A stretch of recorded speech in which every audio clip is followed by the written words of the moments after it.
Well, it's been about as lopsided as you could expect from a one seed versus 8 seed series, I should say. A 25-point win for the Philadelphia 76ers that had all the drama of the second night of a back-to-back in late January. Yeah, I thought Washington came out, had good pace, tried to do some stuff they did. Their inability to knock down threes, and they're just a poor defensive team. Yeah. I mean, Philly kind of got what they wanted, and really put it on them. I mean, look, if you're the 1 seed, the best record in the Eastern Conference, you're supposed to take care of the 8th seed. They did their job tonight in Philly. It's Kevin McHale, Jason Terry right over there. I'm Matt Weiner. It's Game Time presented by Kia. A blowout win for the Philadelphia 76ers, so much so that none of their starters played more than 28 minutes tonight. So for Doc Rivers, aside from Tobias Harris tweaking an ankle early in the game, and he came back from that even, really, you couldn't ask for anything else out of your team in a 2-0 lead situation. Yeah, very beneficial. Those guys get to rest, and then you let the young guys taste some of that playoff madness. But, I mean, for Washington, you just feel bad. I mean, to a man, they just don't have the talent that Philly has. So, I mean, they have to play their A-plus game, and tonight they didn't have it on either end of the floor. They shot the ball extremely horrible. And, Westbrook got kind of banged up there at the end. Yep. Beal tried to keep him in it, but, they just didn't have enough. I thought, again, Ben Simmons, his mindset was perfect. Come out, set the tone early, take some pressure off Tobias and Embiid. And, Tobias got it there going early as well. So they're playing well right now. They are a true number 1 seed, and they proved it tonight.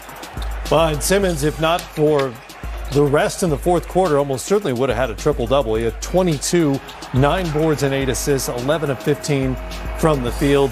As you pointed out before the game, didn't take a single three because he doesn't need to. And Philadelphia, between Simmons and Embiid, can really own the paint and spread you out a little bit. Yeah, well, yeah, they have the other people to spread you out, as Embiid's making threes that are, shooting it pretty well out there too. But I really liked what Jet talked about. Just Simmons put his head down early in that game and just went and played bully ball in the paint. And those small guards just couldn't handle him. And that really just set the tone completely for Philly, just being aggressive and attacking. But again, I'll get back to Washington's defense. There just wasn't much resistance. I mean, when a guy drives from the three-point line, gets all the way in, shoulders you, and lays it in, and there's no help, I mean, that's unacceptable. Someone's got to come in there and help them out. So they've got a lot of work to do, Washington does, to just try to find some kind of defensive concepts that are going to slow this Philly team down. And Philly is playing very well. Like you said, they look like a number 1 seed, and they're doing what they're supposed to do. Plus 18 in the paint, and Washington had just 2 block shots the entire night. Philadelphia racked up 14 blocks on the other end of the floor. Let's check out Simmons' night via the shot chart presented by Mountain Dew. 11 of 15 from the field. Where are all those dots?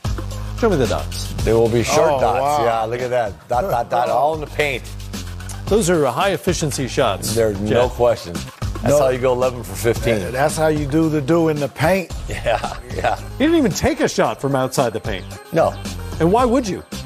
Now, if you can get in there, might as well just go in there and do what you do best. Now, like I said, we talked about it before the game. Yeah, people were making a big deal. He had 15 rebounds, 15 assists in game 1. Where's his points? Well, he does so many things for that team. And tonight he comes out and just started the game off, just being aggressive, scoring. He's just a really, really good basketball player. Helps you win. Yeah. And we haven't even talked about his defense yet. I was just going to mention his defense. I mean, in the second half, he guards Beal primarily to start the half, and he did a great job on him. Forced him in some tough shots, couple turnovers, and really threw Beal out of his rhythm in the third quarter. He's been a candidate for Defensive Player of the Year all season long, a finalist for that award. I don't have any inside knowledge, I think he's going to wind up finishing second to Rudy Gobert. But I don't know. He's certainly a worthy candidate because of his versatility. He can guard just about anybody on the floor at 6'10". Yeah, no doubt. Guards multiple positions and just really makes it tough, but also rebounds the ball extremely well from the guard position.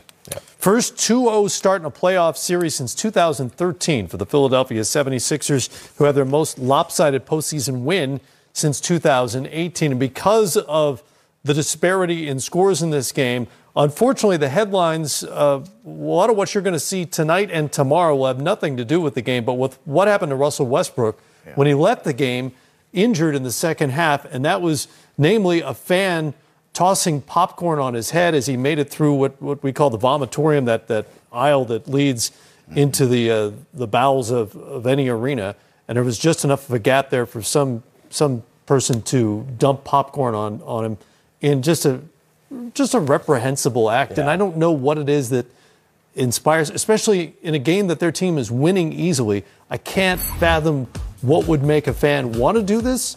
And to me, this isn't a fan at all. This is someone who doesn't, it's hard to even say what's going through their heads here.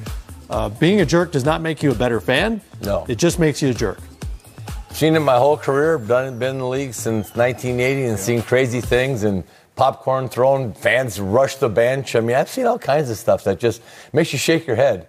And Russell was really upset about it. But, hey, those Philly fans, they threw snowballs at Santa Claus. And once they do that, they're known for just being kind of off the wall a little bit, those Philly fans. But you shouldn't do that. There's no, like you said, their team's crushing them. They're way ahead. Throwing popcorn at the guy, just something you shouldn't do. Passion's one thing, and Philadelphia fans are known for that. There's an edge to the crowd, certainly, but that's obviously crossing a line. Yeah, no question. And that fan, if that's the person who was taken out, that person should not be allowed back in. Agreed. It's as simple as that. Yeah, that fan's banned for life. I mean, senseless act. I mean, again, what does really throwing popcorn on somebody really do other than piss you off, right? Yeah, exactly. Yeah, so he's done. Get him out of here. And, thank God that Washington's security team had things in place because as a player, something like that happened, you black out. I mean, you literally black out, and it's on, especially somebody like Russell Westbrook. He's already intense as it is, but they corralled him, got him to the locker room, and hopefully all parties are safe. Well, Jed, I can tell you years ago they didn't have security on your bench, and when you walked in the locker room, you walked in by yourself. You were constantly throwing stuff at people. If they throw something at you, throw it back at them. It was just crazy. They reach down and grab you, you'd slap them, and it was just different, But there's no room for that. Now they have security, and they take care of you a little bit better. But yeah, Philly, we've had a lot of interesting run-ins with Philly over the years. All the Philly fans there, they are passionate, but that's a step way too far throwing the popcorn. The Wizards did not enjoy their stay in Philadelphia. They're down 0-2. Let's hear from head coach Scott Brooks. Go ahead, Chase. Scott, first of all, what did Russell have to keep the game with? I think it was his ankle. And as this game slipped away from you, what do you think were the biggest reasons they were able to pull ahead by so much? Well, they were attacking. They were getting a lot of high efficiency shots. And they were making them. And then we couldn't make a bucket. We couldn't get any shots, timely shots. We couldn't hit any threes. The free throws were not falling for us. We didn't play well. We played well in spurts, but when you play against this team, you can't play well in spurts. You got to be able to sustain a lot of good basketball throughout the game. Their starting lineup is powerful. They got a lot of weapons. I thought we did a fairly decent job on Embiid, and he still was 8 for 12 with